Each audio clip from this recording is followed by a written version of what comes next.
I was born in Liverpool with my mum, and then one day my dad just knocked on the door and said, I'm back, I want to see my son. I used to get some batterings off him. Because of that, I wasn't really close to my dad. Me and my brother, being little buggers, we spotted loads of noise coming out of this window.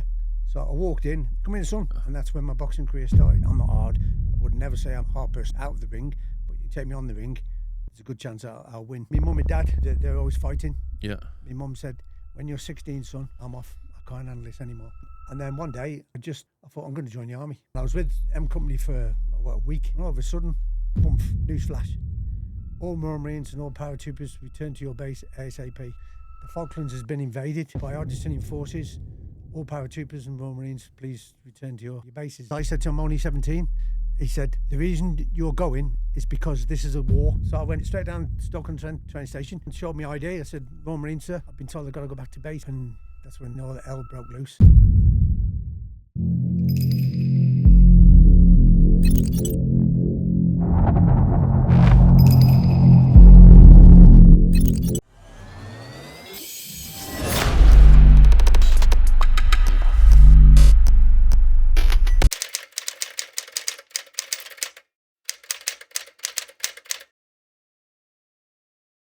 This week on the Debrief then, a really good friend of mine who I've known quite some time now, Davey Robb, Royal Marine Commando. How are you, mate? You all right? Ex-Royal Marine Commando, shall I say? Former Royal Marine Commando. Things ex, you know that. There you go. Cock up straight away. Yeah. Yeah, good to see you, mate.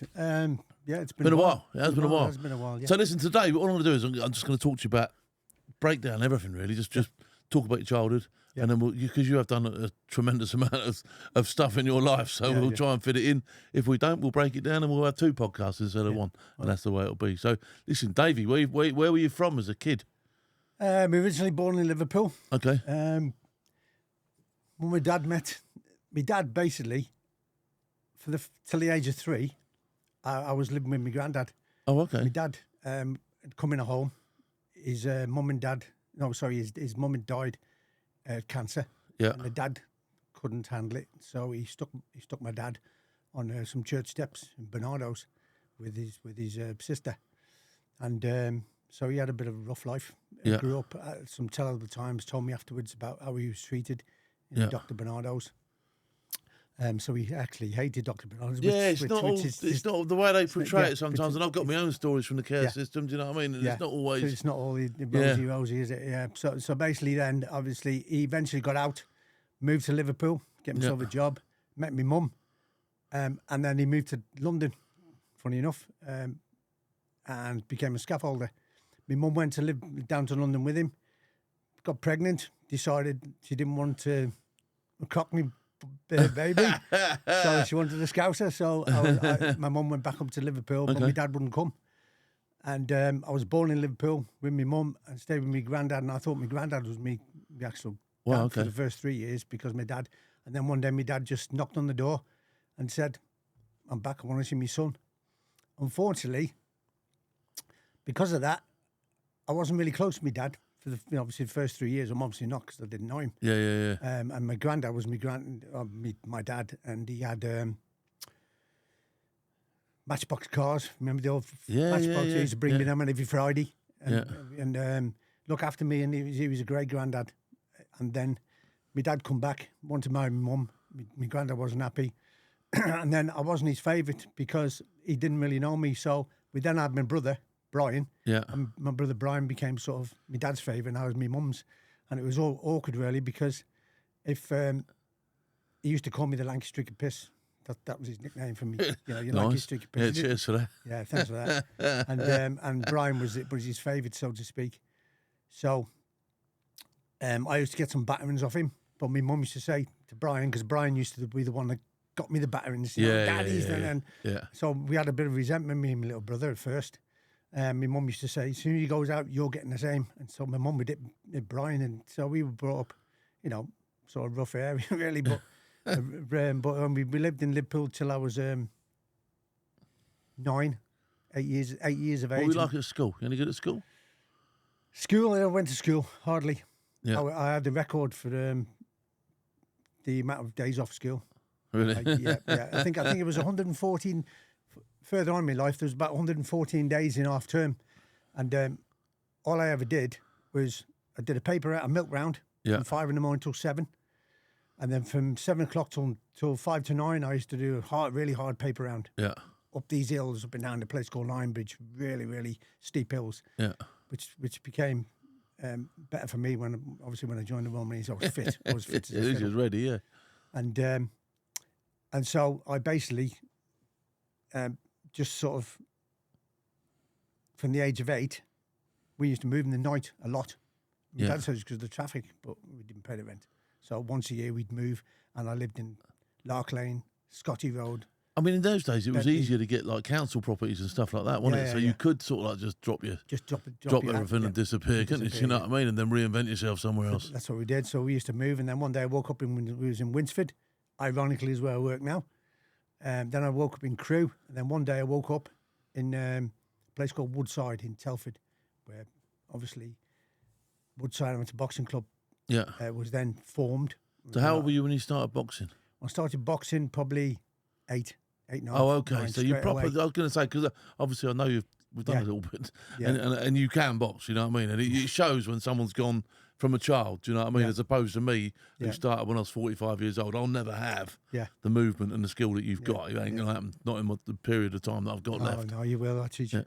But you can tell. Do you know what I mean? If I spar someone now who went through the juniors and the amateurs and all that sort of stuff, just the way they tee themselves up and move is different. Foundation's all good. Yeah. It's all built on built on the basics, isn't it?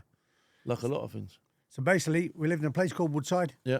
Really rough area, and it was rough because it was a brand new town called Telford. Yeah. And you had the Jocks, the Geordies, the Scousers, the Irish, the Birmingham overflow, the Wolverhampton overflow, and this place called Woodside Estate was a really new place, fantastic. In fact, when we moved there, we went out the front door, and we seen this huge hill, and we ended up with kids. We used to go down there in the old on the trays in the snow. Yeah. And I actually thought we moved into the country, so I was over the moon. It wasn't until we went out the back door and looked out and seen all the estate and thought, But there was a man called Jimmy Maguire, Irish fella, and apparently he was a really good boxer in the olden days in Belfast. And he then decided that he wanted to start a boxing club up. Okay. So the community centre in Woodside was then went into sort of a little area in the corner for anybody who wanted to box. And me and my brother, being little buggers, we used to go around Woodside, and we spotted this load of noise coming out of this window. I remember it was all steamed up the window, and I looked through and I could hear like skipping ropes. So I walked in, and Jim Maguire, come in, son, come in. So I ended up, and that was my boxing career starting. Now, Jim Maguire, Gil Marks, and then eventually came a man called Len Woodall. Now, Len Woodall is the dad of obviously Richard Woodall, Stephen Woodall, and Lawrence Woodall. And apologies, I should don't worry about it. So Lenny Woodall came, and then he became my boxing coach with Jimmy, and that's when my boxing career started. Yeah. Okay. And in those days, did you find that helped you around those estates when it was a tough place? Yeah, it was a tough. Did people know what he boxes like? So we'll step around this one. Yeah, well, you had all the boxes all sort of stuck together. When we were in school, we were all stuck together, so we never had any hassle. I'm not hard. I would never say I'm a hard person out of the ring, but you take me on the ring, there's a good chance I'll win. But when it comes to outside the ring, I'm not a fighter. And I would look after myself, and you always try and get him first. If you can get him first, solar plexus is sorted. Yeah, but obviously. No, I was never a fighter out of the ring. So school, did you achieve anything at school? Did you get any qualifications, anything? Funny enough, like I said to you, when I went to school, 114 days, I'll never forget it. The very first ever time I heard the phrase common denominator, or the words common denominator, and the headmaster called my mother into the school and said, I need to chat to you about your son. And we've just looked 114 days in a half term, and your son has only been here 9 days. My mum looks at me as if to say, what the friggin' hell's going on here? Why have you not been in school? Gives me a smack around the head. And then he had another look, and he went, we found the common denominator, David. Do you like sport? And I said, I love sport. And he said, you like cross country, don't you? I said, yeah, I was pretty good at cross country. So you only went in for those days? So yeah, I said I actually went in I only come in for them days. And he said, well, why'd you come in for them days? I said, because in cross country you run out of school. So I got another smack around the back of the head, being cheeky. But it was I was about 14 then, 14 and a half. Never went to school hardly. All I ever did was, like I said, milk round 5 a.m. with my best mate, Glenn Payton, who eventually joined the Royal Green Jackets. We'd get up at 4:30 in the morning. We'd run down to the Uni Gate, it was called. It was a big milk company. Yeah. We'd jump on the float. And when our first time we ever got a job at the Uni Gate, we walked in and we never used to say, me and Glenn never used to say, do you want a hand? We used to say to milkmen, do you want a runner? And they knew if they got runners, a couple of runners, that their milk round would be finished earlier. And in them days, if they could finish earlier, the better, because there was a lot of things going on in the background with... Yeah, they could go and moonlight and do other stuff. And women and stuff. You know what I mean? You go and fill some other commitments. Yeah. So basically, we had this big bloke, 7'2" he was. His name was Mick. And me and Glenn went to work for Mick. Big, huge bloke. And he was that big, 7'2". He had this trolley, and they had to weld an extension on his trolley. So 5 in the morning, we'd go down, me and Glenn, and we'd help Mick, and we'd get it done within probably an hour and a half earlier. Yeah. So off he'd go. Or he'd say to us, Dave, Glenn, there's a crate each. And then them days, you had bacon, didn't you? Sausage, bread, eggs, everything was on the tray. You couldn't do it nowadays, you'd be robbed. And he'd say, right, you do that block, and the first one back to the truck, can reverse it back and take it up to the top of the thing. I'll be at the top of the road, and we know he'd be up the top of the road, number 6 or something, you know. So we. I'll be at the top of the road. To the top of the road, and one day, me and Glenn, I'll never forget it. There's 2 rows of houses, and Glenn was quick, but I was a bit quicker, and I beat Glenn to the float. It was an electric float, and I jumped on the float, and it was a T-junction. And as you went down the T-junction, we turned left and come to an end where actually my first ever house was on Woodside, 147 Warren's Way. And then the other end of the T-junction was a back of the shops, the chip shop and the shop with the big gates. Now, I jumped on, and I'm laughing at Glenn that much, reversing back. I forgot to stop. I went straight through the gates, and I think I broke about 65, 70 bottles of milk all over the place. The bang was that loud that Mick heard it at the top of the street. So he comes running down, and he's saying, what the fucking hell have you done? Oh, you sacked. So he sacks me. So Glenn says, well, if he's sacked, I'm sacked. So off we go, me and Glenn. So we run down to Unigate again, and we got another job with another milkman. Mick wasn't happy about it. And then this estate we lived on in Woodside, it had loads of roads, all stopped with the name W. Warren's Way, Woodside, Wyvern, all W. Now, Glenn lived in Waverley, which was by our school. And I lived at Warren's Way, which is the other end. We used to call it the bottom end, the top end. And I lived in the bottom end, and Glenn lived in the top end. And they always used to say the top end was a bit more, a bit rougher. So anyway, we always knew that Mick and us, we'd take his trolley off and we'd be gone for 45 minutes to finish off Waverley. And then we'd have to go around another round, another. So me and Glenn waited a couple of weeks until it all quieted down. He sacked us. And Glenn says, let's go to Waverley. He'll be there about an hour. He'll be gone for 45 minutes. So we waited for him to go. And we robbed the milk float and took it all the way down to the other end. And we took all the egg, the bacon, the sausage, beans. And my mum got fed. And all the neighbours got fed for the best week and a half they ever had. And all the milk. And we left it in Warren's Way. I think he knew it was us. But he couldn't prove it. He couldn't prove it. But that was in the 80s. Was it 90s? I used to regularly rob a milk float around our place because they used to have to go up the flats. Yeah. And they used to whistle at him. His dad would come out. See ya. I've got a bottle of orange, like, you know what I mean, off down the road. You got a bottle of orange, wouldn't you? Bottle of orange juice. And I'm off down the road. Like, I've always been laughing. Like, see you later, mate. Yeah. I had a, and then obviously Woodside became really, really good, the boxing club. Yeah. And it became that good that we actually boxed Repton. Now, you know how good Repton is. Yeah, I know Repton, yeah. Really well. Now, we boxed Repton in London. Woodside Arms and Boxing Club. We had the worst kits you'd ever seen in your life. It was pumps, dirty socks. We were kids. We were rough. You know what I mean? We went down to, imagine we go down to London, Repton. They've got silks. They've got the top. There's all yellow and green down there when it was all yellow and green. Beautiful. The whole lot. They had quite a few sponsors and stuff going on. They always had money there, didn't they? Yeah. But we beat them 7-3. Wow. And they're like, who the freaking hell is this little tiny club called Woodstown House Boxing Club? So they banned us, but they said they banned us because of the state of our kit. And it wasn't. It was because we beat Repton and they didn't like it. The amateur boxing club association. Yeah. So my dad, Lenny Woodall, Richard Woodall, Lenny Woodall, Old Gil Marks, and my dad, a man called Paul Smith, who's his son's one of my best friends. They all went around in buckets, shaking the buckets, and said, our kids need a better kit. So we got new kit. I'll never forget it. I had some nice blue silk shorts and a nice wet, no boxing boots still, couldn't afford them. But then we started up the club called the Telford Arms Boxing Club, and then it became really good, really famous. And, obviously you had a lot of champions, a lot of lads that should have made it, but they didn't. And that's the thing with boxing.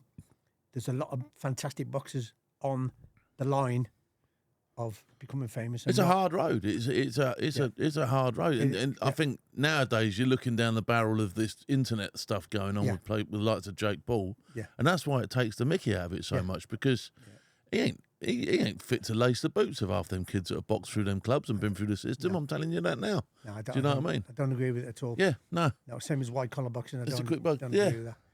But I mean, you're asking lads to train for 8 weeks, never put a glove in their life, and then just to entertain people. When I look back, we used to do a lot of dinner shows. Dinner shows, the old posh people. And when we got to the dinner shows, me and Glenn, we used to pretend we were not very well. Not that we wanted to back out the fight, because me and Glenn knew that if we backed out, we knew every single boxer that was fighting that night and who was going to win, who was going to lose. So we'd go and sit on the table with the big posh knobs, with the dicky balls, and you'd see him throwing £10, £20, a lot of money in them days. Yeah. £50 on the blue, and I go, no, stick it on the red. And they go, what? I'd put it on the red, and they'd win 300 quid, and a lot of money. And they come here, sit with me, and they give me a tenner. Yeah. Get a little bit of dough out of it. Yeah, so we all ended up doing it. And then they used to kick you out in an interval. So there used to be a stripper on.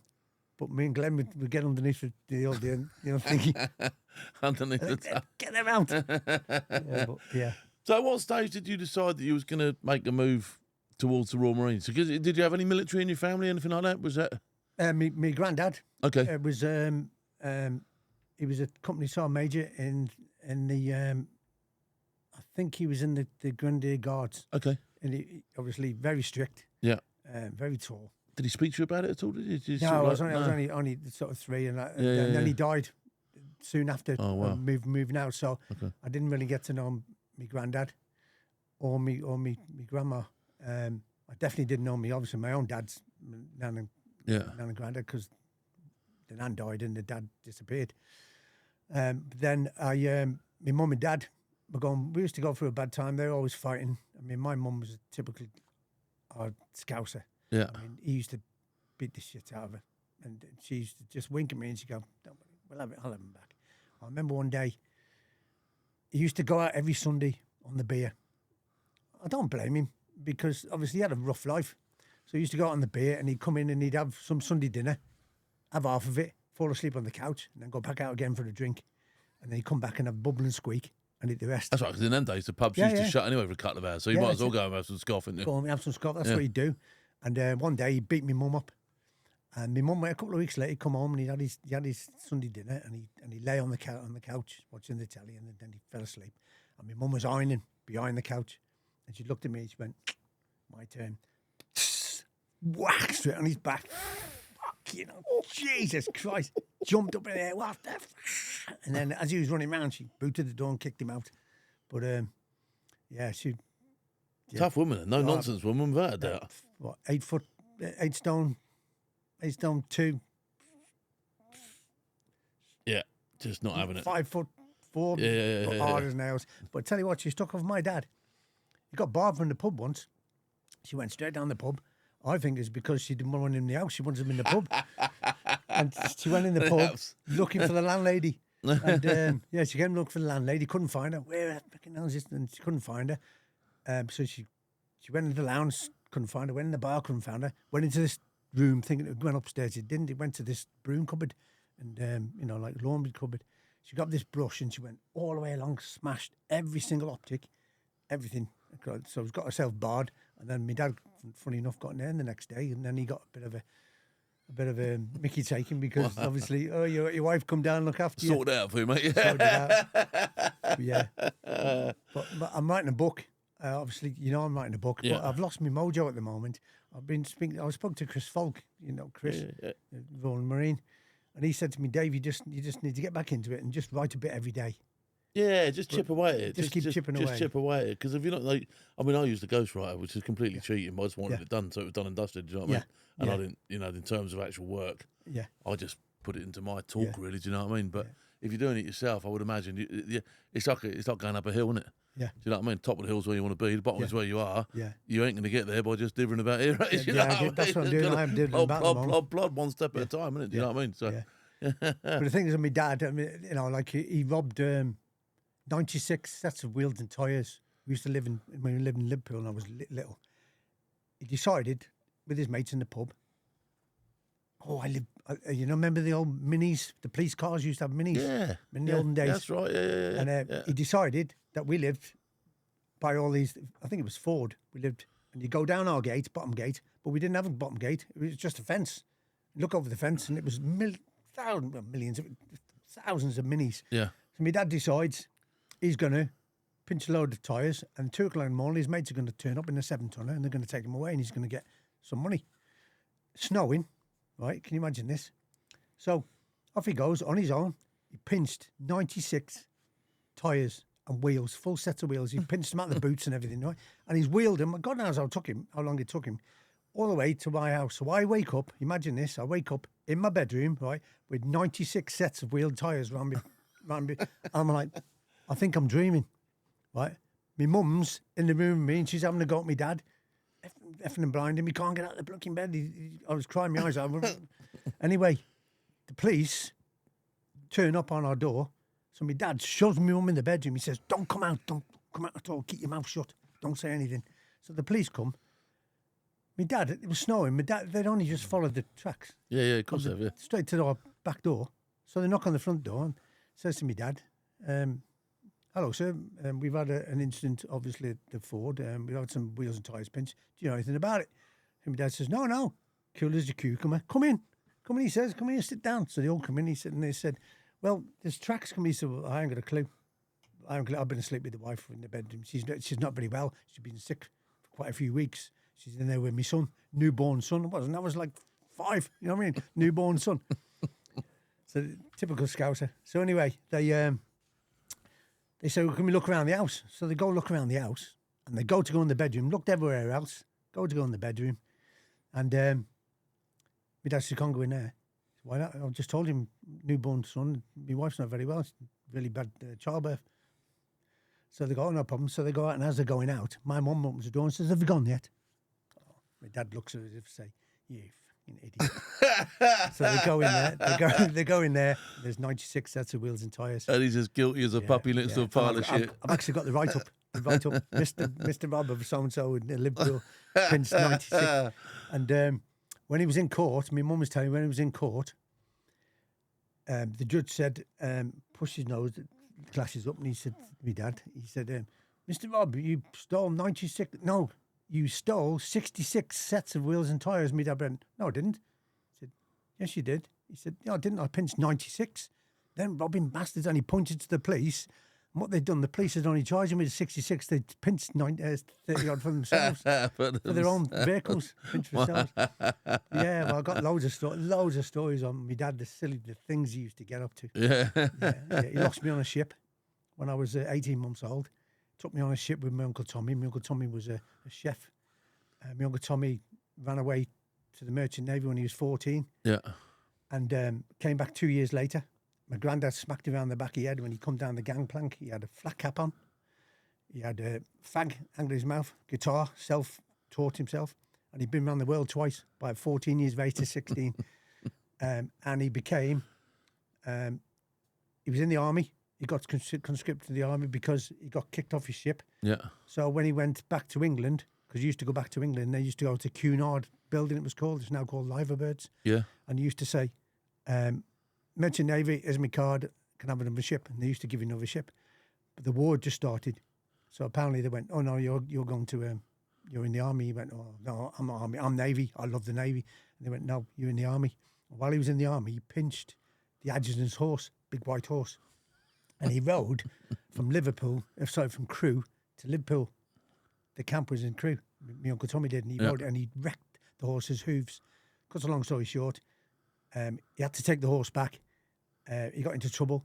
They stuck him in the Jankers, and then they one night there was something going on in the officers' mess, and they said to my Uncle Tommy, "You got to go and peel some spuds." When he went down to peel some spuds, crazy story, went to peel some spuds. One of the chefs was missing, so they said to me, Uncle Tommy, can you cook? Well, he'd been to learn to cook in the Merchant Navy, and he went, yeah, I love cooking. And they went, well, can you cook? So he started cooking. The main chef looked at him and went, you're not bad at cooking, young man. He said, do you want to be a chef? And he went, love to. So they stuck him in the roll call of the chef thing. Yeah. Do you know what I mean? Remember? Yeah, the fantastic one called the core chef anyway. And my catering corps. Catering corps, whatever it is, yeah. And then he became that good, my Uncle Tommy. He became master chef. He served with the Queen, and he cooked for the Queen Mother. And I had pictures of my Uncle Tommy with about 18 chefs, all with the big hats on. That. And I said, Uncle Tommy, what are you doing there? He goes, I'm just checking all the nails. I have to check the nails are not dirty when we're cooking for the Queen. So from that to that amazing life, complete scally, and he just made it big. Scally, just made it big, yeah.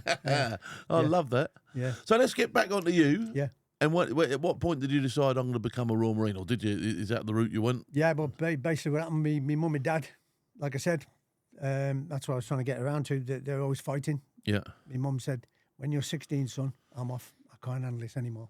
I want a quiet life. So she got to 16. Yeah, I got to 16, and she went, no, fair dues.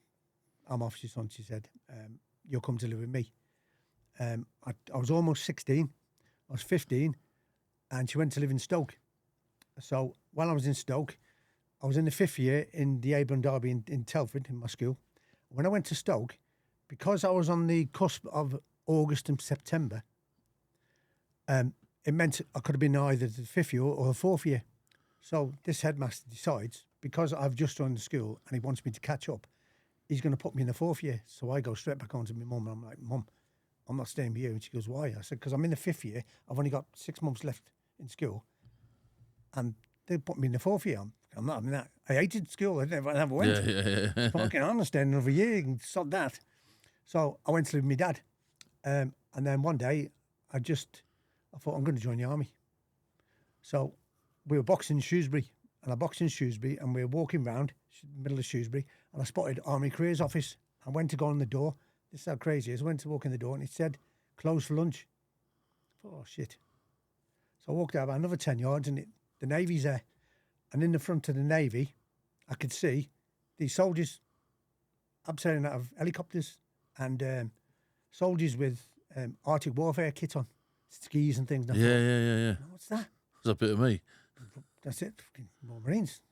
What are they? So I go in. Could use Royal Marine there, Captain, Sergeant. Come in, son. So I come in. I am 8 stone, soaking wet. 8 stone soaking wet. I'm not that big. I'm a scrawny little thing.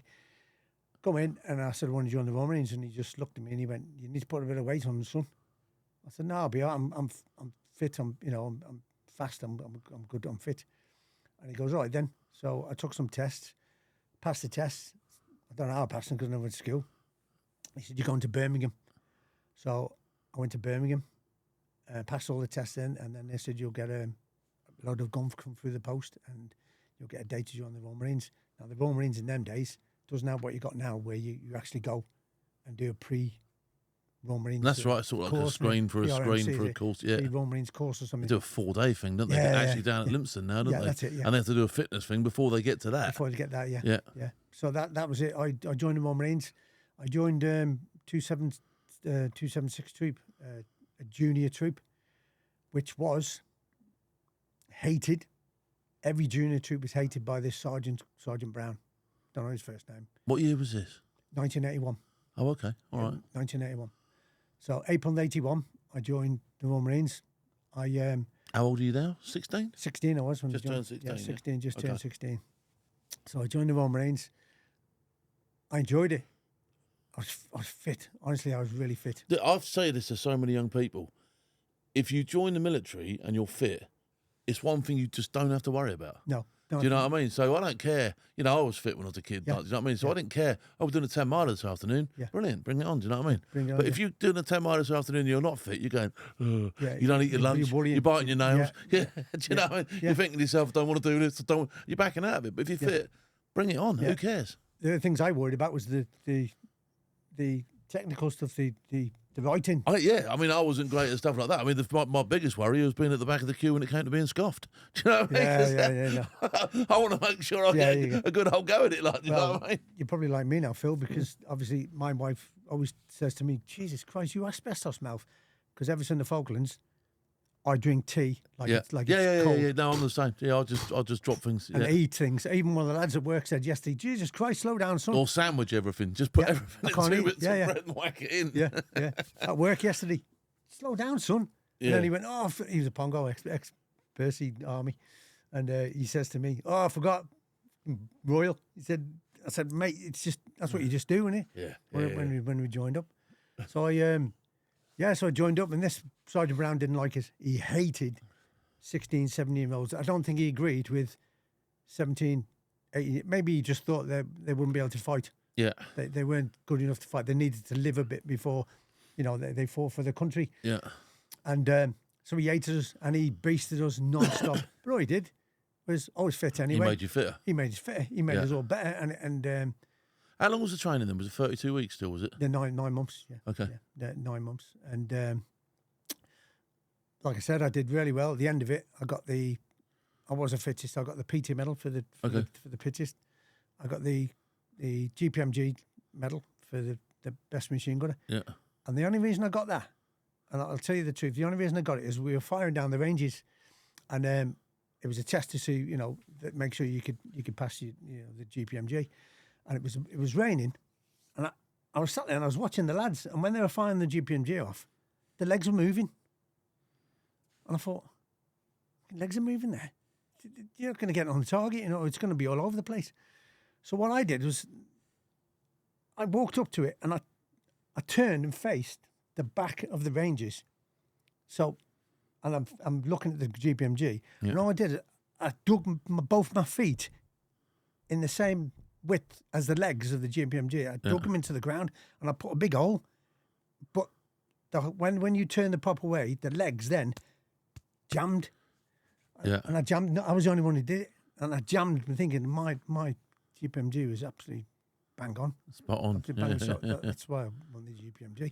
Maybe the other lads were just as good or better than me, but I think it was only because I put 2 holes in the ground. I thought, so I bang quickly, put it in. And I even got a bar. How did you find training? The fitness wise, you obviously excelled. Well, I had a fight with a Geordie and a jock. They might watch this one day, fucking idiots. But one day we were in the bar because we were allowed to have a couple of pints after we'd done some training, and we all get together and we're having a laugh. And I found running easy, and I don't know if I wasn't boasting. I just said to these 2 guys, because they were really unfit, man. Now I look back and think, they were never going to make it, these 2 lads. But I just said to these guys, the 6 or 7 was around the table, I just said, guys, if you need any help, I was a really good cross-country runner, and I've got some good techniques if you want any help. And instead of going, cheers, Dave, they just went, you fucking wank. Who the fuck do you think you are? And I went, really? Oh, guys, I'm trying to help you. I'm not boasting. I'm just trying to help you. Yeah. I'm finding fitness not easy. I didn't want to say easy to, in case I think, arrogant. But I was only 16. I was just trying to help. I've always been a helpful person, so I was trying to help. And then, lo and behold, the next day, I'm in the Dobie, getting the Dobie in the ablutions, and the door opens and closes. And they both sat there and they're like, you little prick. And I was only 16, but they forgot I was a boxer. And come at me. I was able to chin one of them, and the other one got the better of me. Like I said, I'm not a fighter. And he had me around the neck, and I hadn't learned, we hadn't learned, the techniques of getting them over your shoulder and stuff like that by then. And he was threatening me, and now I would have stamped on his toes. You know what I mean? All of a sudden, one of the guys, Chrissy Oakes, who unfortunately died. He died of leukemia while we were on a run together. Gutted me. He come out and he went, do you want to Dave? And I went, get this fucking dick off me back. And he beat the shit out of this other lad, this Geordie. And then we both had black eyes, all of us, all four of us, fair dude, we all had a good go. And we were all lined up and they're like, what the fuck's happened to you lot? And we just kept quiet. And just keep your mouth shut. Slipped over, caught one, and they're like, yeah, all right. And then they found out, somebody must have said, them two little pricks there. And because Billy was really fit, and became a fantastic Royal Marines, fantastic soldier, did loads before he died at the age of 19. Wow, that was leukemia. 4 medals, but before I was 19. In 1987, he'd had 4 medals. He was an amazing lad. SBS, he'd have gone without a shadow of a doubt. And, so them two went, but otherwise, I didn't have any problems in training. No? I did well in the GPMD, and I got the Commando Medal, which was wow. Well, that's an achievement in itself, isn't it? A massive achievement. PT Medal, GPG, and the Commando Medal, and they often say, "What's the Commando Medal for?" And I say it's basically for somebody who's willing to go back for them, tenacious, won't give up. Yeah, that's what they said. The Commando Medal is. It displays all the values of a Marine as well, doesn't it? You know what I mean? And sorry, mate. that's him over the pond. Yeah. But it displays that value, doesn't it? Do you know what I mean? So and testament to your career. Do you know what I mean? Is again in a foundation. Yeah. Yeah. So you come out of training. What was your first? Where did you go? Where were you drafted? As a Royal Marine. Yeah. Well, funny enough, whilst I was in training, I won the. Obviously, I was pretty good. I won the schoolboy championships, and I was a schoolboy champion when I joined the Royal Marines. I did well in the milling, so I beat the hell of a little lad called Gibbo, who was one of my best mates. Became a sniper, Royal Marines. He always says to me, "You're the one who give me this in the milling." But yeah, we both obviously all left and went our ways. And me and a lad called Paul Timper went to 4-2 Commander. Paul Tinker went to 4-2 Commander, the only two. And we both went to M Company. Now, when we got to M Company, I'd already won the Royal Marines title. And I was with M Company for a week. And then all of a sudden, we're going to Norway. Oh, brilliant. Arctic warfare training, January, February, March. Did it every year. 4-2 Commando or 4-5. That's right. Norway was the big thing for the Royal Marines. Norway. And I think I'm going, and then all of a sudden I get called in the office. Davey Robb, you're not going to Norway. I'm like, why? You won the Royal Marines title, didn't you? Yeah. Well, they want you to go and win the Navy title. So off I go to HMS Nelson, while 4-2 Commando go off to Norway. So they go off to Norway. So I win the Navy title, and then I joined the Navy boxing squad, and I travel around the country. When you say, I won the Navy title, like that's a big deal, isn't it? That's it's a great standard of boxing. Yeah. Well, when I was in, we had made Terry Marsh. Yeah. I took over from Terry Marsh. He was the lightweight champion. He then left the Royal Marines a couple of months before, and then went on to become world champion. Yeah, world champion, yeah. Unfortunately, a few things happened with him after that, and he lost everything, but he's doing well. Still speak to him today. And then obviously we had Brian Schumacher, another one. Yeah. So then obviously because I won the Navy title, I was travelling around the country with them lot. Boxing best in Northwest, the best in Northeast, the Bristol, everywhere. After 3 months, I then got told 4-2 Commander on the way back from Norway. March of 82 this is. Go on leave. I thought, oh, great, go and see my mum. Because that's why I decided I'd join the Royal Marines. One of my big things was I didn't want to choose between my mum and dad. But I knew if I joined the forces, when I went on holiday, on leave, I could pick and choose who I wanted to go to. Yeah. So and it's perfectly legit, isn't it? 2 weeks off. I'll go to my dad for 1 week. I'll go and see my mum. That's one of my choices as well while I joined the forces. So March comes. I then join my mum in Stoke and I'm sitting watching the telly, and all of a sudden, bump, breaking news, news flash. All Marines and all paratroopers return to your base ASAP. And then news flash comes on. I'll never forget this man with glasses comes on the telly, and he's like, the Falklands has been invaded by Argentinian forces.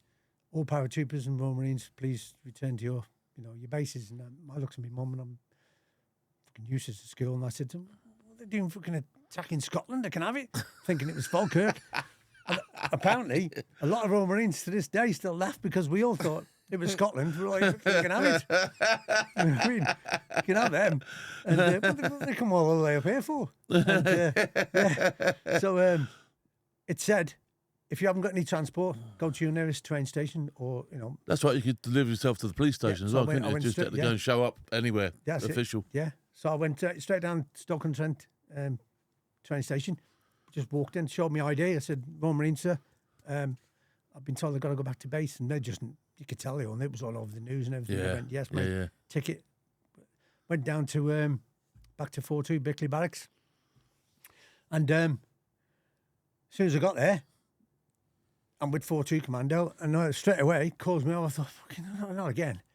They're not going to let me go because I'm only 17. And it wasn't. They called me into the office and they said, your mum's been on the phone. Right? You're not going. Your mum said you're not going. And they started all laughing. I said, what do you mean?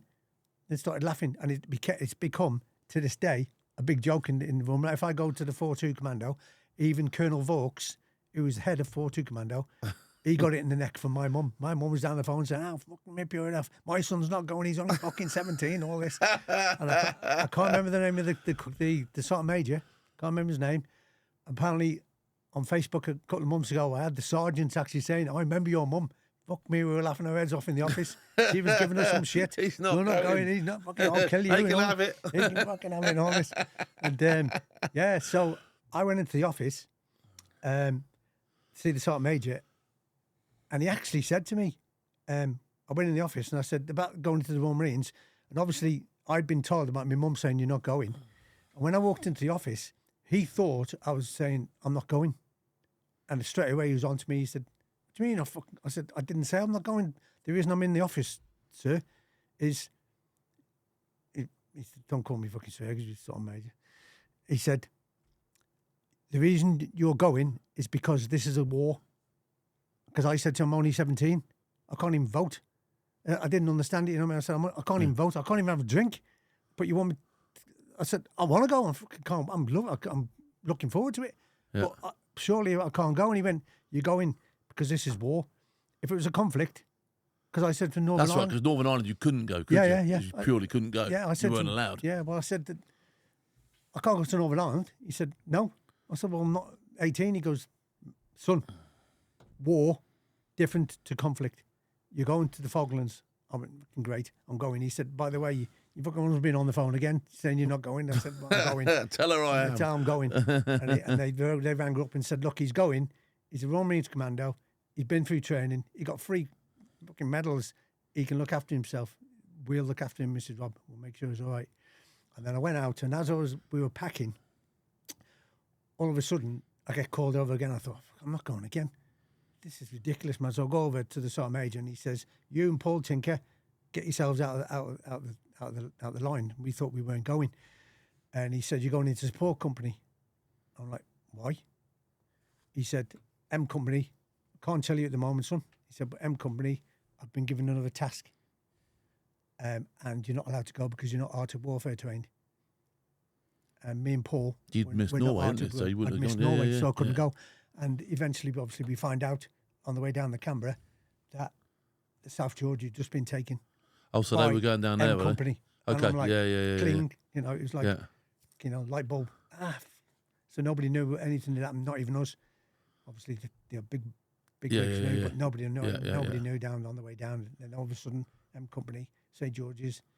And I remember we were watching on the telly, and somebody said something, and Maggie Thatcher said, just rejoice. Then she remember outside number 10, she went, just rejoice and thank the Royal Marines for what they've done. Rule Britannia, and then went back into number 10 or something. But that was the start of, joining.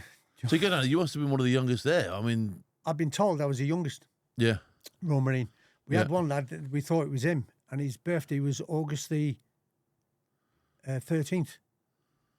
And So presumably as well, you didn't really know any of these other geezers either because you'd been away doing your boxing and all that sort Phil, of stuff. So that's a massive, massive point because obviously I'm away boxing. I come back, I never knew anybody. and they've all done a Norway together, They've so all- that gels them, Yeah. doesn't it? So you must have been like a Yeah, like, yeah. It was like M Company. I hardly knew. and then to go to support company on I top never had of a you would clue have who done. they were. But support company had a lot of corporals who were taken from M Company, Okay. K&L Company, Yeah. and put into support group. And were you rolled as a support on a support weapon, or you were used as a rifle company? They actually used me as I actually became Colonel Vaux. That's why we have a laugh and a joke about that banner now. I actually became Colonel Vaux GPMG. Oh, operator. okay.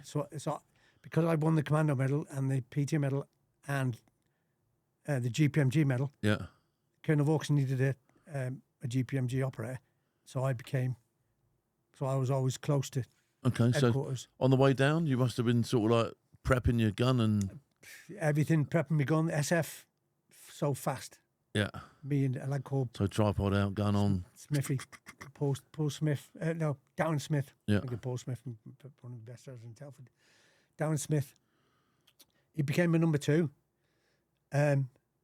Amazing. Everybody says amazing at 16s. Don't ask me why, Phil. But if I said to you, what's 3,366 times 16? He'd tell you within 3 seconds. Really? We go, okay, 276 times 16. You go, oh, that's an easy one. Boom, boom, boom. 16s, but anything else couldn't. But 16s, weird. And he was my number 2. He became my number 2. And people don't believe when we landed, I'm probably going to get this wrong now. I can't remember the name of we were on the Canberra Yeah. and we were packing, getting ready, putting our Bergens, getting ready. I'm going to get this wrong. I'm not going to name the ship because I'll probably get it wrong. But one of the ships covering fire to the guys who were getting off 40 were getting off from Power. It got hit by 3 missiles from the Skyhawks and things, and so it limped round to where the camber was because we'd come round to Port San Carlos, and it limped round to try and fix the guns and everything, and then it sunk. It just sunk, and then I remember I was in the camber and it was. You could hear, all the sea, all the You noise must from have the heard sea. all these planes going yeah, over you and can- you can stuff hear going. it. I mean, that must have been proper. In San Carlos when we were dropping the guys off Yeah. in what became Bomb Alley. I was on the bridge a couple of times, firing at the. Got no chance. All I ever thought was fucking get 50 yards in front of him, and just do a blanket. Have a just go. try my Yeah. best. Have a pop at it. Yeah, and if one went over the top of us at fucking 50 yards really close, I just tried to put it right in the jet. Yeah. Obviously, I wasn't that good. I fucking missed. But even then, to be doing that sort of thing as a 17-year-old, Yeah. sat on the bridge of the Canberra, Yeah. nailing aircraft, I mean, that is alley. Yeah, that is having a go. proper alley, lad. You know what I mean? Yeah. but obviously we were packing, and then all of a sudden the doors open, big side doors open. It went all freezing cold. What the fuck? Who's opened the doors? We turns round, and I'll never forget it. There was like loads of lads coming out, and they had these clothes on, like you used to watch in the films when you was a kid. Remember, you used to watch the old submarine films, and Yeah, with they the had these woolly white roll-neck jumpers and all that white sort woolly of stuff. pulleys, Yeah, that's it. yeah. And he had them on, and the lad's walking towards me, and he's fucking freezing. And I just looked at him, and I fucking stupidly said to him, "You all right, mate?" Fucking course he's not all right. Fucking stupid, and naive. And I said, "You all right, mate?" He went, "Fucking go and get the bastards, Royal." And obviously, one of the guys who'd just been, we must have, about 100 of them came on board. Just then went off to get a wet, and then it was time for us to. So land. you go. That must have been quite daunting as a young man as well. Coming off the ship Yeah, get on the ship and into then the unknown. we're pitch black. Did you know then where you were going to be going, or was it just a real sort of like, right, let's get him off the ship and No. then let's organise on the ground? Not really. I think maybe the other guys might have known where they were going from the other companies, but I think because we were headquarters, nothing was said too much to the guys. because you didn't want headquarters, people knowing where headquarters were, because you got your CO, you got your commanding officer, you got all the, there, and he's got to be kept away from everybody, only. So when we landed, we dug trenches for 2 days. A funny story.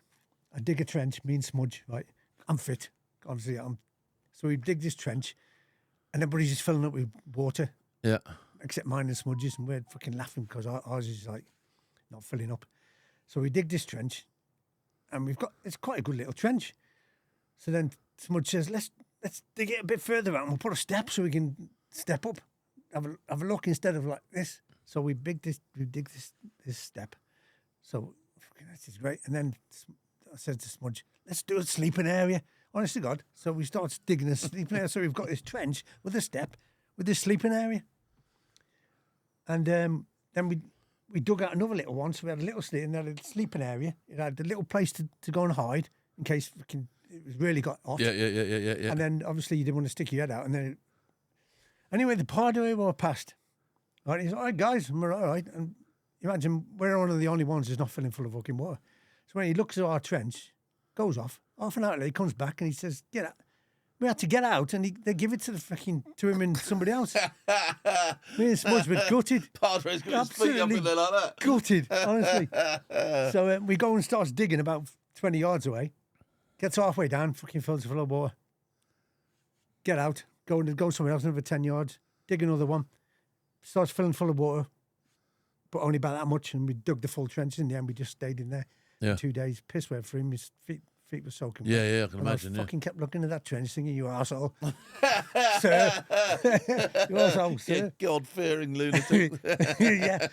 But after 2 days of being attacked, obviously we constantly got attacked by the planes going over and things, and just watching the ships getting attacked, and you just couldn't do anything. You must have been quite sort of anxious to get out of that area at that time. You must have thought, right, let's just at least try and go somewhere else, or let's get on the thump towards whatever we're going to do here. Like, do you know what I mean? And when did you get the call to disappear? A couple of days. Okay. After a couple of days. What was annoying was we could hear it used to be called the rapier. The rapier getting set up, but you'd see the rapier on the top of the hill, but it wasn't doing nothing. You think, fuck, why is it not shooting? That's why we brought it. And there was something wrong with the comms or something. Something wrong with whatever. So it wasn't working? It wasn't working proper for the first couple of days. Yeah. And then it started working, then it was pretty good. That's when we started moving out, and we started, obviously. And people don't believe me, Phil, honest to God. They don't believe me when I tell them that because the Atlantic Conveyor got sunk. That's right. And we lost all the Chinooks. Yeah. Every single Chinook except Bravo November 2. I've actually been on Bravo November 2 when I went back to the Falklands after 35 years. We'll maybe talk about this later. Yeah. As a reunion. We spoke to one of the pilots of Bravo November 2, and we asked him what actually happened. How come you were the only one left when every single one sunk? And he said, you're not going to believe this, but every Chinook, we used to send it up and give it 10 minutes. And it was during that 10 minutes that he was up. That 10 minutes, and he didn't have any paperwork. It only had about 20 minutes of fuel, and it never had any paperwork. So we didn't have anything. And obviously, Atlantic Conveyor got sunk. The pilot then had to radio to I think it was called the Ark Royal, this one, or the Illustrious Ark Royal, one of the two aircraft carriers. And the aircraft carrier turned and headed towards the helicopter. The helicopter turned and headed, and he just made it with minutes to spare with fuel left. Wow. There's not much movement for error, is there? Especially not at sea, because if you don't make the platform, that's it. Yeah. You're deep six, aren't you? Yeah. So then basically we set off, and people don't believe me because of them Atlantic Conveyor being sunk. How much kit we carried? I swear to God, Phil, I was 9 stone because I was a lightweight boxer. I was 9 stone, and I was carrying my Bergen was about 110 pounds. My 25-pound webbing. Yeah. My 25-pound general purpose machine gun. Yeah. 2,000 rounds, and then people go, fuck off. I said 2,000 rounds. I carried me in Smudge, and I said 2,000 rounds. If we work it out, is 3 stone. And 3 stone, it isn't that much. When you're fully put 3 stone on your back and walk around with that all day. Do you know what I mean? On top of what you've already got. Yeah. So we've got £100 pack Bergen, we've got the GPMG, and don't forget we've got the SF kit because we've been training with the SF kit. Yeah, that's another lump me as well, isn't it? Smudge had one handle of the SF kit each as well, and we yomped. Somebody said it was 76 mile. I think it was 56 mile altogether. Wow. And let's just get this clear as well. The going is soft, isn't it? It's not. It's like the going was. It's like Elan Valley, isn't it? It's like babies' heads. It's it's just minging, isn't it? Walking across the Falkland Islands. I've never been across Brecon Beacons, but a lot of people said it's like the Brecon Beacons. Yeah. It's just peat. Yeah. Gopping peat, and you're walking all of a sudden straight down to your knee, snap your knee, and then you got to get one leg. So how long were you walking for? Hours and hours and hours. But I mean, in terms of days, how long before you actually sort of like set up and? Oh, you didn't. We sort of a couple of days, and then we got to Teen Inlet, a place called Teen Inlet. Yeah. And we got to there, and I think that's where I first saw the first Argentinian prisoner. There's a pilot. There's a picture of somewhere of a pilot. He's got like some scragging around his eyes. Yeah. And it looks like he's got a Royal Marines jumper on as well, with the flash. And his hands tied behind his head, and he's been carried. He's been taken into somewhere to be interrogated. That was the first time I'd seen a prisoner. Yeah. Or the enemy. And then we just went from Cheadle Inlet, and then we just kept marching. And then we heard about the powers in Goose Green. Goose Green, that's right. Yeah. And what a great job they did. Yeah. Well, they lost Colonel H, didn't they? There. That's a sore point with me, and a lot of sore point with some powers, and a lot of sore points with the Royal Marines, because what the freaking hell was he doing? Yeah. He didn't have to do what he did. He just didn't have to do that. And he could have got a lot more guys killed. And I'm dead proud of a lad called Ricky Strange, a Royal Marine. He was a defence troop. And a lot of people don't talk about the 4 or 5 Royal Marines that were in Goose Green. And they actually shot down a couple of Picaras. Ricky Strange shot a Picara down, which was heading, and they reckon, would have taken out the whole of one company of 2 power. Wow. And absolutely wiped them all out one, and he shot it down. And he's actually got a piece of it in his house still. And he speaks to the family now, Ricky does, in Argentina. And he knows the family well. And they seem to get on all right with him, considering, what he's done. And but if it wasn't for him, I think Goose Green could have been a totally different thing. But nobody mentions it. Apparently, the one of the captains, I forgot his name in the paratroopers, he put Ricky and a couple of the guys through for a military medal, and they got a mention in dispatches, I think, in the end. But they put them through a military medal, but they didn't. And apparently, it was to do with powers and Royal Marines don't like each other and things. That the powers didn't want these Royal Marines part of their Goose Green, so they didn't get a medal. But if it wasn't for them, the Goose Green could have been different, I think. And they'll tell you, Ricky will tell you, and a lot of powers will tell you that they have to thank Ricky Strange for a lot of things. The guys did well, but while they were Goose Green, we were just on making our way to our first one, which we thought would be Mount Kent. And when we got to Mount Kent, they'd run. They'd taken them. Must have just seen this snake of Royal Marines going for miles and thought, we're off. So that they did a runner, or I could be wrong.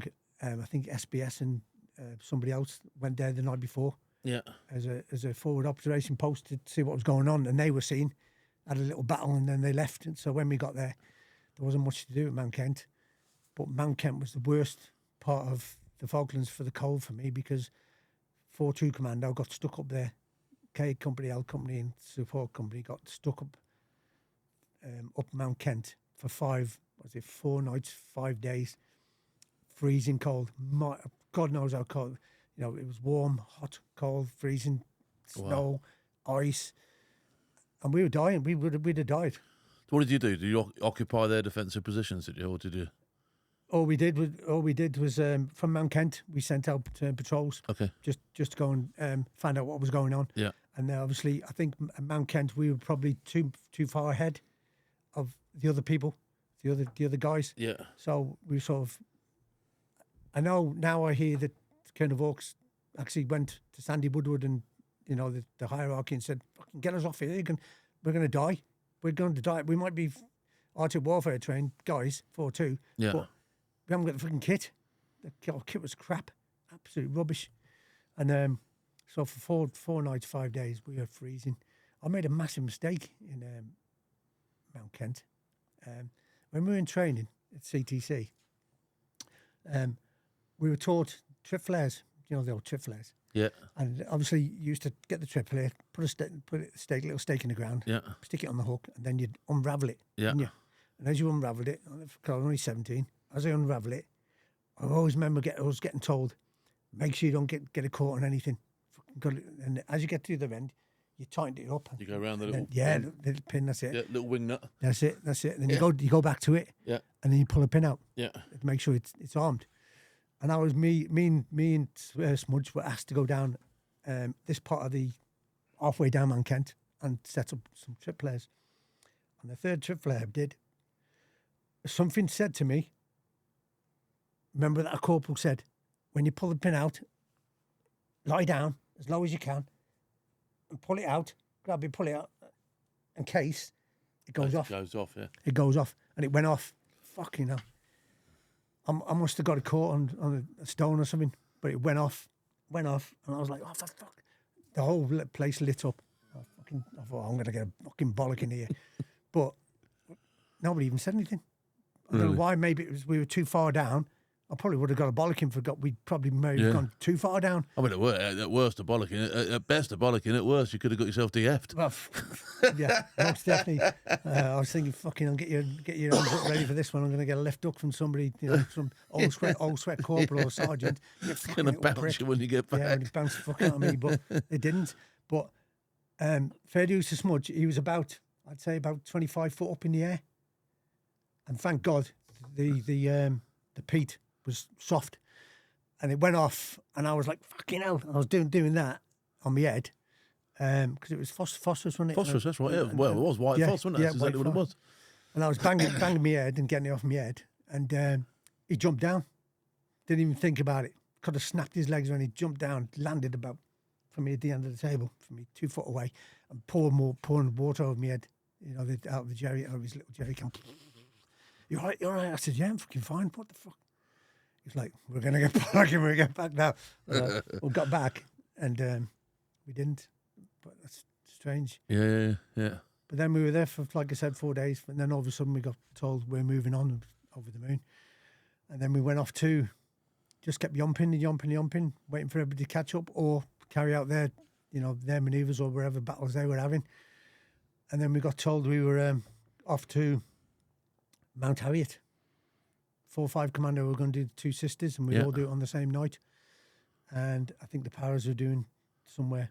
I can't remember. They were doing somewhere. So all three of us were doing somewhere. So simulated, same HR. Yeah, that's it. Yeah. Boom, big push. Say it off, and so we did Mount Harriet, and got to Mount Harriet. Glad to get rid of all that stuff. I've been carrying it for days and days and days. And when they said, right, dump all your gear here, your Bergens, all you want now, you're fighting, you're fighting, your weapon and your SF kit. And your freestone of ammunition. Yeah. That's when I took more. I took more ammunition. People don't believe you.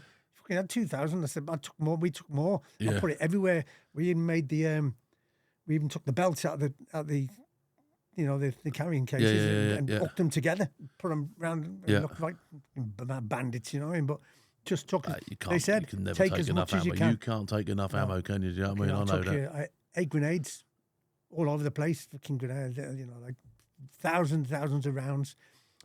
Spare barrel, obviously. Yeah. Make sure we got a spare barrel in case it warped. Smudge had a spare barrel as well. And then the SF kit, and Smudge had thousands of rounds as well. And then we headed towards Mount Harriet. And when we were heading towards Mount Harriet, we were supposed to have the Welsh Guards were supposed to help us.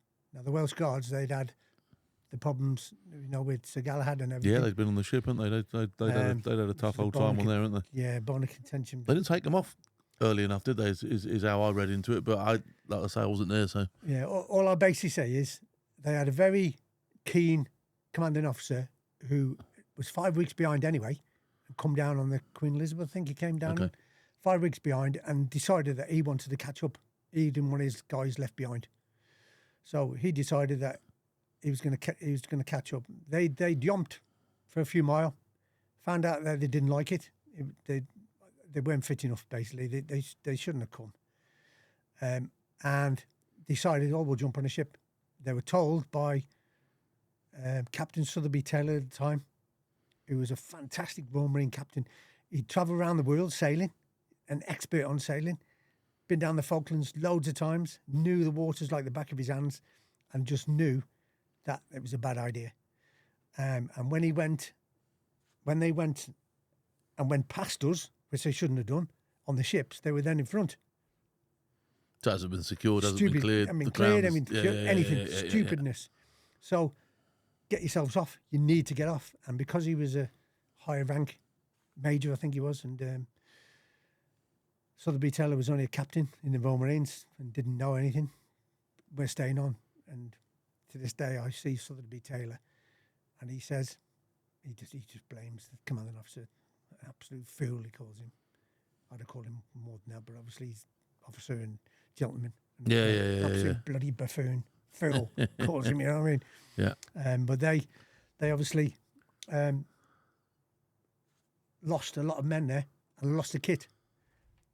They stole a lot of our kit, which wound the Royal Marines off, because when we dumped all our gear, a lot of it was taken by the Welsh Guards. So we fell out with them because of that. Yeah. But obviously we were on Mountcat and things like that. We got nothing, and then all of a sudden our kit's not there, or some of our got kit's no DOS bags left, have you? Yeah, it's all gone. Unfortunately, it wasn't mine. They didn't take any of mine, but I've heard they took a lot of other guys' stuff. And then these two guys, to make them part of the war, I think they were supposed to guide us. They were supposed to work out where we were going, plan the route, and they got us lost. Took us through the minefield, and all of a sudden we heard a bang. Everybody keep quiet. What's going on? And then it comes through the ranks then. We're in a fucking minefield, Oh, you're having a fucking laugh in the minefield.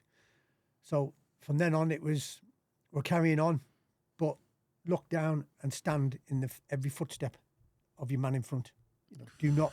That's a nightmare, isn't it? It's just you don't want to be there, do you? Do you know what I mean? That's just honking, we've got all these Bergens, we've got all this fire kit, fighting kit. Yeah. Lads have got 84s on top of them, Milans, carrying Milans. Yeah. And they're having to fucking tiptoe through this grass, and try and find, the footwork. So basically, all of a sudden we got told to sit down. I'm shitting myself. I've got fucking loads of kit. I'm going to sit down, really heavy kit. So Smudge stood on my feet, and then he lent me down. And then when then I lent him down. We both sat down and fucking prayed, and we never got blew up. And then we sat there and waited for 2 or 3 hours, which put us late for the start line. So K Company, L Company, everybody's going to be late for the start line for for Mount Harriet, when you've got 4 or 5 fucking kicking off at 11 o'clock and Para's kicking off fucking 4-2, like a bunch of idiots.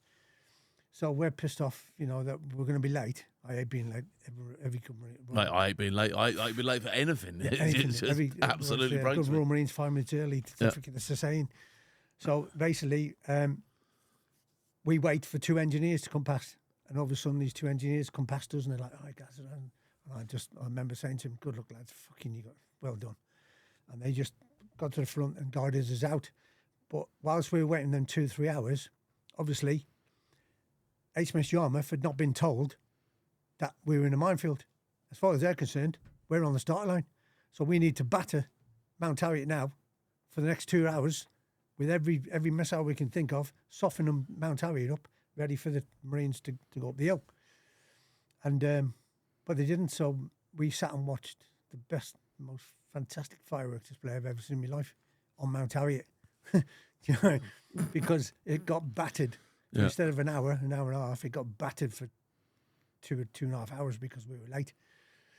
And then K Company and L Company got into position. Support Company, we were there then as obviously just support, and the word support.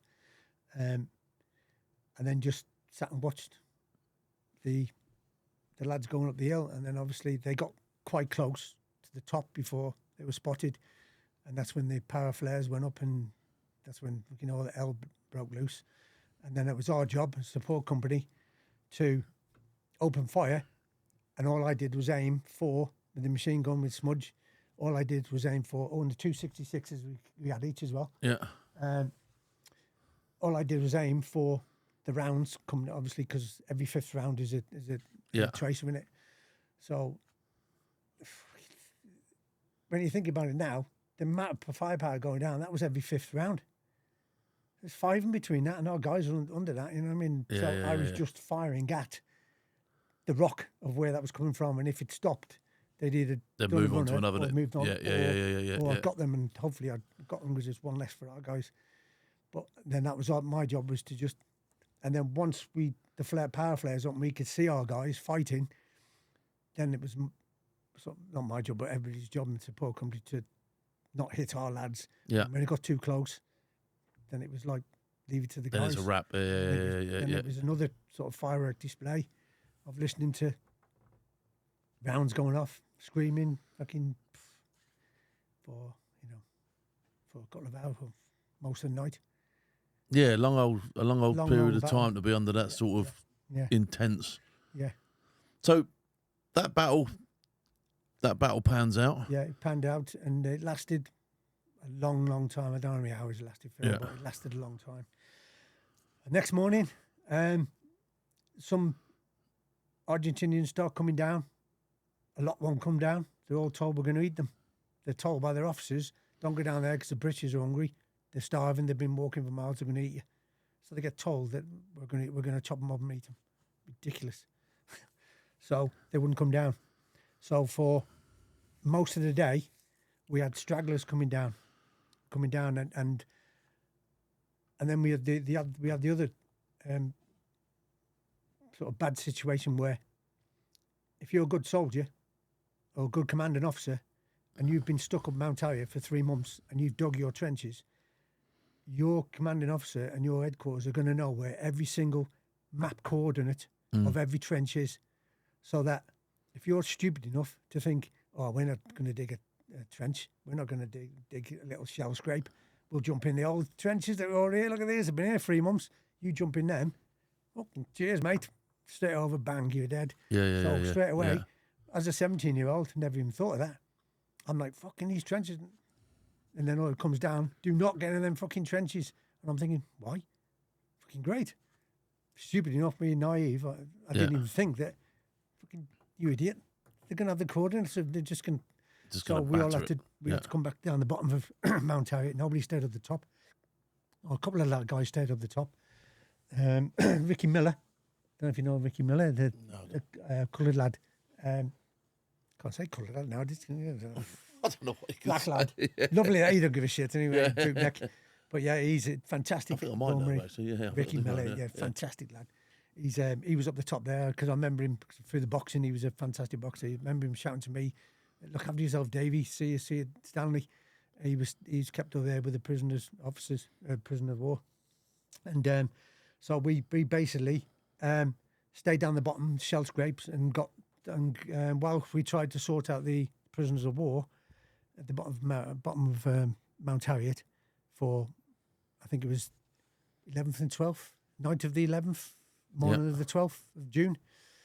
The 13th, the 12th was just looking after the prisoner of war and getting them out of the way, and then us waiting for us to carry on to Stanley. We could see Stanley over the top of the hill then.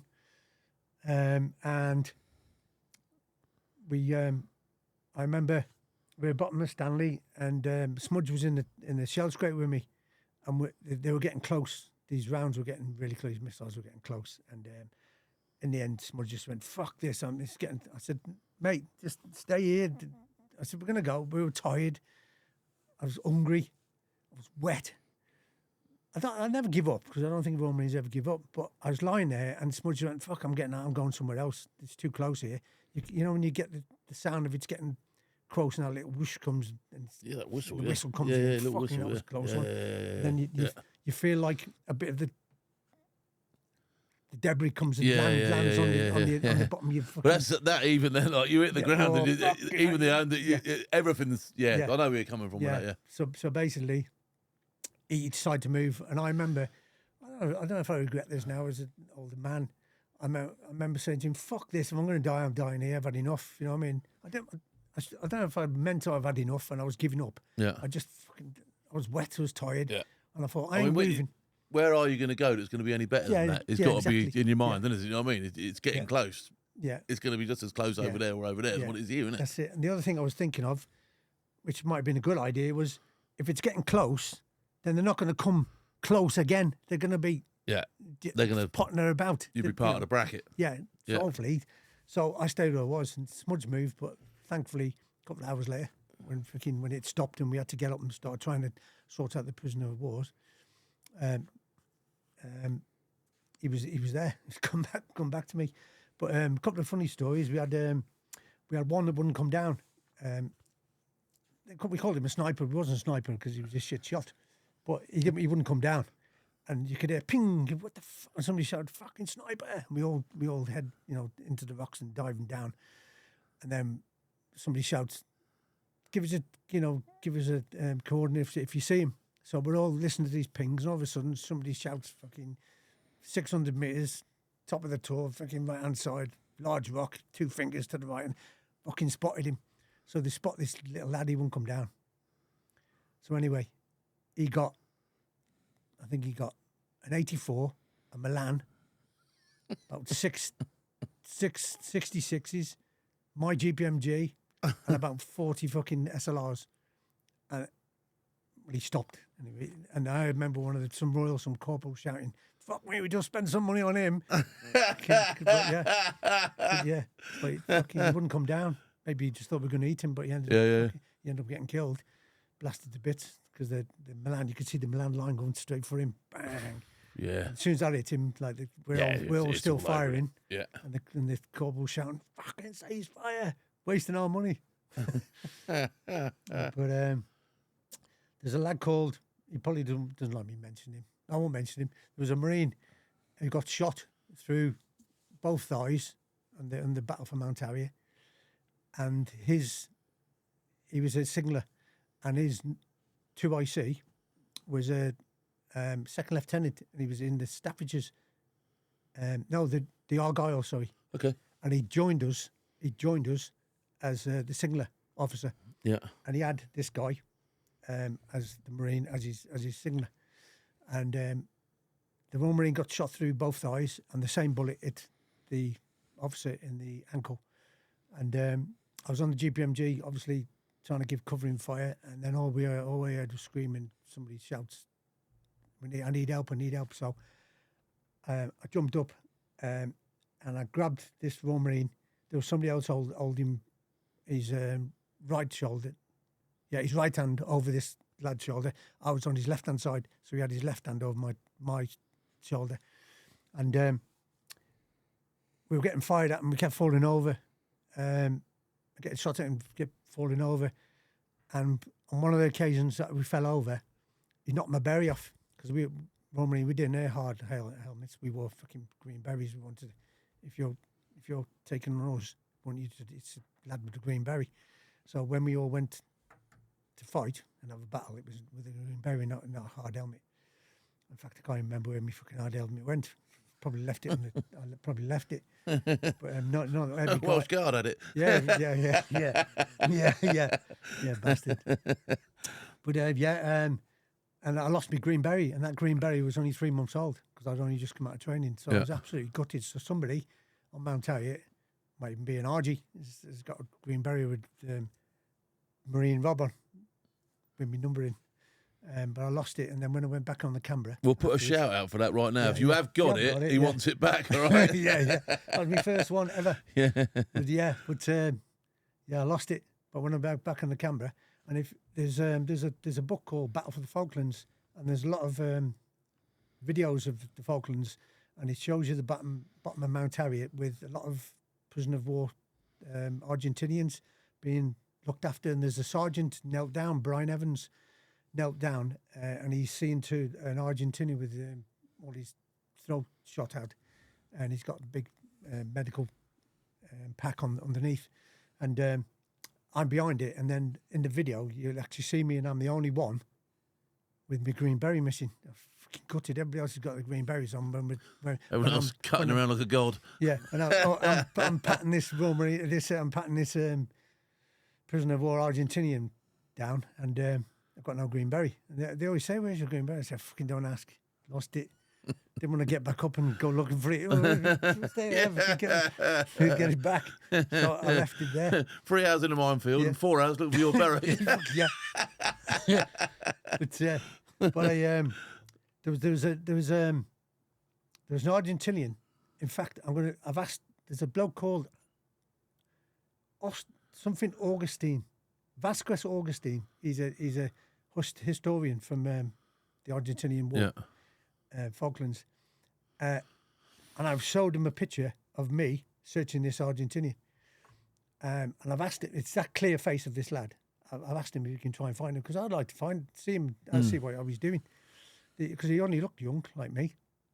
And just after I searched him, I remember him because I remember the picture being taken. Just after I searched him, another lad come towards us, and I'm like, "Put your hands up." So he puts his hands up, and I feel around everywhere, the collars and down front. I turn him round, and as I touch something in his back, like a lump, and I just shout, "What the fuck?" And as I go, "What the fuck?" Two of the lads put their SLRs and SMG on him, and he's going, fucking. So he stops, and I'm like, turn around. So I turn him around, and I rolls it up, and he got a massive bag of sweets taped to the inside of his back. Honestly, loads of nutty, all taped inside his back. So I'm like, fucking hell. So nutty smuggler. Yeah, so rips it off quick, ripped it off, and opens it up, clear bag, full of Mars, little miniature Mars bars. Yeah. Fucking, it was all English. I don't know where he got it from. And so I'm going to the boys. Look at what I got here, lads. So I'm sharing them all out. Well, as I'm sharing them all out, this guy has been finished off. He's been searched. And then he sat down. As I'm looking, fucking daggers he was getting. So obviously they were all starving, weren't they? And didn't get much food. And he'd obviously been keeping this to himself and fucking strapping it to his back. And he got a couple of digs. I'd like to see him say sorry, you know what I mean? Because you got a couple of digs for keeping the sweets. But yeah, I shared all the sweets around with all our lads, and we had them. Yeah. Well, hopefully he learned from that. Do you know what I mean? Yeah. So, did you move on from that prisoner, or did you get into Stanley? Yeah. Well, yeah, we're going to Stanley. So were you on that famous sort of like long snake that went all the way into Stanley? That's it. Yeah. Okay. Yeah. So obviously we were Mount Harriet finished. We've sent off most of the Argentinians. We had a scimitar come past, and on top of the scimitar was an old salvage sheet with a load of rope on, and there was like a hand sticking out with blood all over the fingers. And there's something that annoys me, because I was only 17. If I'd been in my 25s, 30s, and I was an old sweat, I'd have probably stopped the tank and said, "What the fuck are you doing? Have some respect. He's one of ours." And it must have been one of ours had been killed 44 with Longdon or Mount Longdon or somewhere else. And obviously they were bringing him back, and they tied him to the top of the tank and put a salvage sheet over him, a canvas thing, and his arm was hanging out. So I so wish, because I remember going past and thinking, fucking hell, man. I should have just said, "Stop, for fuck's sake, cover him up." But I didn't, and it annoys. It still annoys me to this day that I didn't do that, because he was one of ours. You know what I mean? I don't know ever who he was. I'll never know who he was. But yeah, it hurts to think that. But so the 13th, we're heading back to Stanley. We're going down to Stanley. And then as we're getting ready to go down to Stanley, all of a sudden, we heard something about there's white flags are over Port Stanley. And we're like, what? Because obviously, the 12th to the 13th, the Scotch Guards and the Paras, I think they'd gone ahead, and that's where I seen that lad on the top of the scimitar. So obviously, we're in the morning of the 14th now, and we're going to head in. They've taken Longdon. They've taken wherever. Wireless Ridge, was Wireless Ridge part of that? Yeah, the 40 coming out. Yeah. Bloody hell, I should remember that, because Wireless Ridge, there was a lad called Vince Coombe. Hi, Vince. I joined up with Vince, 17, same as me, GPMG, and he was sent in helicopter to do an assault on Wireless Ridge. And basically what happened was, this is crazy, but the navigator, he had some really big, thick gloves on because it was freezing cold up in the helicopters and all the doors were open. And his group of guys that were from 40 Commando, the navigator, Vince tells me the navigator pointed to where they needed dropping, but his gloves were that big, he pointed and it pointed to the wrong space. Only a couple of clicks, but enough to put them in the wrong space. And when they landed, they got ambushed straight away by the RGs. Oh, wow. And he got shot through the shoulder. He managed to get quite a few rounds off before one of the other lads I forgot the other lad's name, took over Vince's GPMG, and then Vince went off to Uganda, went on the SS Uganda straight away. I didn't know, obviously, he lived, Vince, but he had to leave the Royal Marines a few years later because obviously his right arm was knackered. But yeah, I still keep in touch with Vince. But obviously then, on the 14th, we get told, just head into Port Stanley because it's over. And Paris always say they were there first, but they weren't because the Royal Marines there, because we're the one who did the... we're the one who I ain't getting in that argument. You can have that argument. Yeah. I want there. Do you know what I mean? Yeah. So I ain't gonna. I'm not even going there. Yeah. But this is your audience today. You can say what you like. No. But yeah, so obviously we go into Stanley, and we went into a hangar. Now the hangar was painted white, and it had Red Cross on it. The Argentinians had painted white and put Red Cross on it. So obviously it had never been touched. And it was where they kept all their ammunition stuff, and a morgue. The RGs had kept it as a morgue as well. And then we find out as we're going into Stanley before the surrender that it's not what it say it is. And so there's a beautiful, fantastic, iconic picture of loads of sun rays going into this building, and a couple of Royal Marines silhouettes. And there's that silhouette is a Royal Marine who I know, and I'm sat 2 silhouettes down for him. So I know it's me, but you can't tell it's me. But I know 100% it's me because my GPMZ's there. And that picture is it's nice. It's in pride of place in the Sergeant Mess in Nice. CTC RM. But yeah, so we went there, and I never really went into Port Stanley. I went on the edge, and it was my job to look after the prisoner of wars and ask them to clean up the fucking mess. The mess was horrendous. There was bodies all over the place. There was corrugated sheeting covering a lot of Argentinian, prisoners. The smell must have been absolutely horrendous. Disgusting. Yeah. And then, funny enough, you get to know the smell of death because obviously I then joined the fire service, 28 years in the fire service, and so you get to smell death. And it brings memories back of obviously. Yeah, I'm sure it does. 20 years ago, in the Royal Marines. But so we went to Stanley. Looked after I met a sergeant, a commando sergeant in the Argentinian commandos. Showed me a picture of his wife, beautiful looking blonde lady, 2 kids, English. And I said, "Where is she?" And he said, "She's gone back to England. She refused to stay in Buenos Aires where we live. She's taking the children, so hopefully when I get home, we can all become a family again and we'll be all right." And I said, "Good luck with that, mate. Hopefully it works out for you, but not too sure if that'll work out." Obviously, the English wife, 2 children. Yeah. She took them back to India while the war was on. And that was basically it then. We sort of cleaned the place up for a few days, and then it was... we started cleaning the place up then. Shit tip. What do you want to call them? Booby traps all over the place. Yeah. Left booby traps. Disgraceful on the kids, inside kids' teddy bears, you know what I mean? The kid goes into the house, horrible, isn't it? lift the teddy bear up, and he can blow some of the people, but nobody was allowed to touch anything. We had the engineers on everything, checking everything. We lost a couple of lads. One of the lads lost his leg. I can't remember who it was, but Argentinian decided when we told him to pick the missiles up and put them gently over to one side, he decides he'd kick us and roll it. Went off and blew his leg off.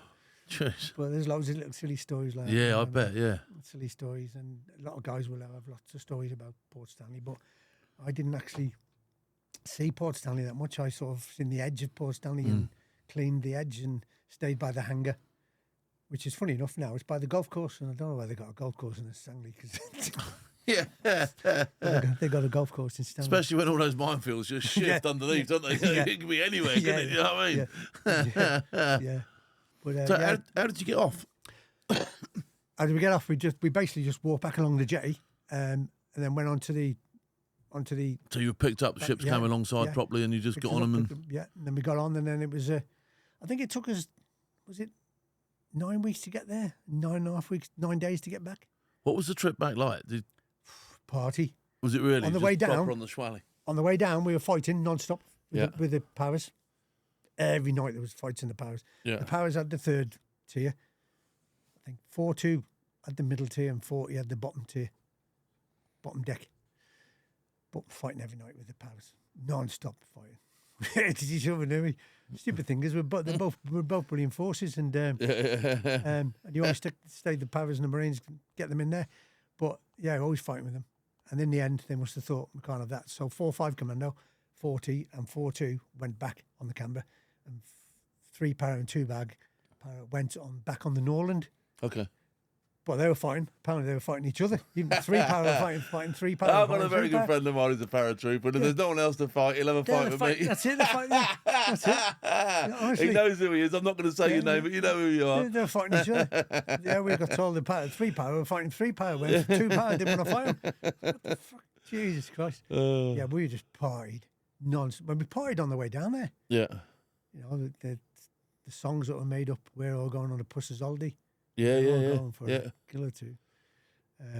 Moz Toombs made that song up, and he's on a lot of videos. Moz Toombs was a brilliant Royal Marine who helped me in the future when Sergeant Blackman and things like that. So we're obviously me and you met. I think we're gonna have to save Al Blackman and the rest of those stories. I think we're gonna have to do them on another podcast. Right, Let's just get you back to the UK. When you sailed into the UK, give me a little bit of that vibe. Okay, we get back in the UK, and we're in the UK, and we go to Southampton. Yeah. And we dock outside Southampton, and we're waiting because we get there night early. Yeah. We just look at all the beautiful lights of the dock, and they're thinking, can't believe my mum will be there in the morning, my dad will be there, and all our parents, and wonder what the home welcome's going to be like. Hope there's going to be a few people there, not realising it. Bloody hell, it was unbelievable. One of the best things that ever happened to my life. And the night before, we're all just sort of reminiscing what's happening and what's going to happen the day after, and all of a sudden, whoosh, splash! What the fucking hell was that? Look up, and lads are all throwing things over the top: GPMGs, FNs, grenades.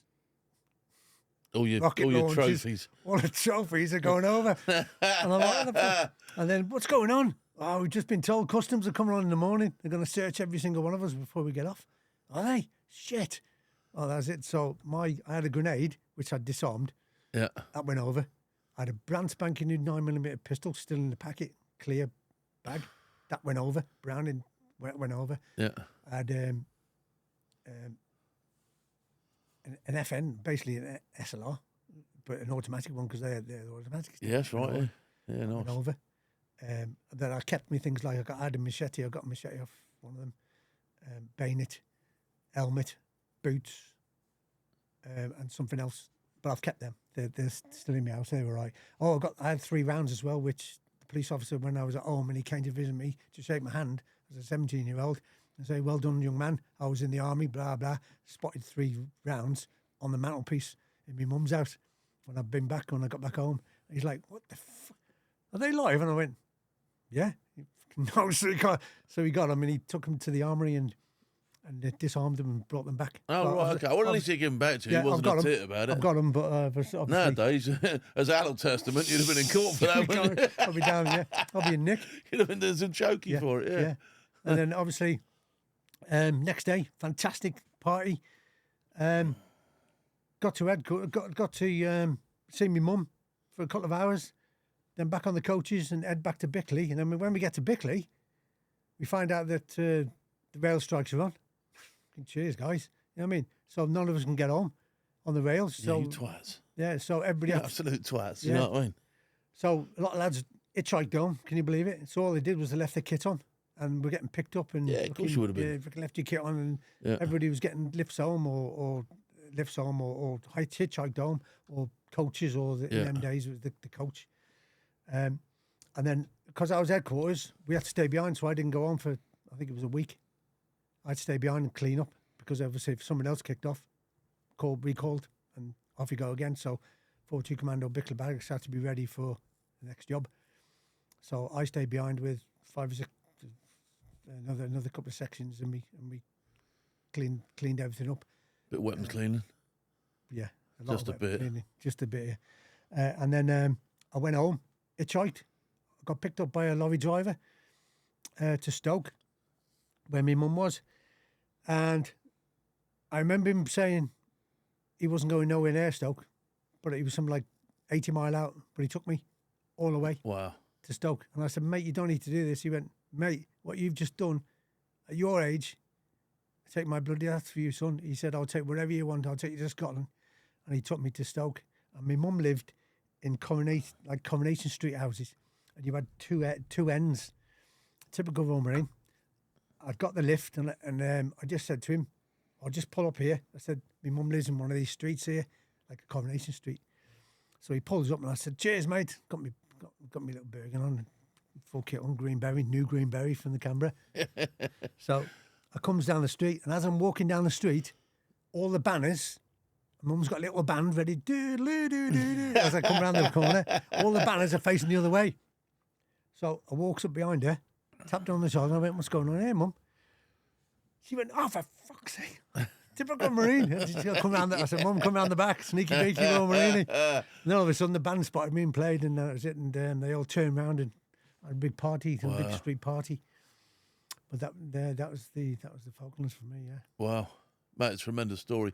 Listen, I'm going to cut this particular talk short here. Yeah. But we're going to have to do another one, aren't we? Because there's loads I still want to talk to you about. So for now, we're done. But he's going to be coming back. That's not a problem. All right? All right, mate. Awesome stuff, mate. Thanks, mate. Superb.